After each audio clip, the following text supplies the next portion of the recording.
Guys আমার জীবনে এরকম গাড়ি জীবনে দেখি নাই। না মানে 14 গোষ্ঠীর সবাই সামনে সিটে বসতে পারবে। না মানে গাইস এই গাড়ির সিট এতটাই নরম যে আস্তে একটা মানুষকে গিলে ফেলছে। যাই হোক এতক্ষণ পর একটা ভালো গাড়ি দেখতে পাইছি। लेकिन ये साला कर क्या रहा है यहाँ पे? গাইস এইসব দেখে আমার মাথা ঘুরতেছে।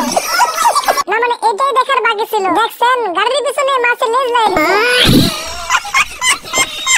আপনারাই বলেন গাড়ি পালে আর কি লাগে, মানে ব্রেকে পা না লাগতেই। এইটা হলো সেই লেভেলের কানা, টার্গেট এক জায়গায় মারি আরেক জায়গায়।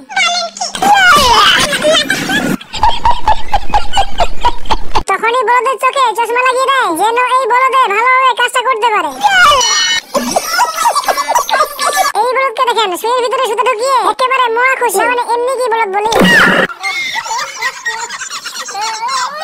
এখন এইদিকে দেখেন এক বলদে জুতা পরিষ্কার করতেছে, এক বলদে এসে ময়লা করতেছে। এখন ওই বলদকে আসতে দেখে এই বলদে আগে জুতা ময়লা করে দেয় আর এই বলদে সুন্দর মতো গাড়ি গিরেতে ঢুকিয়ে দেয়।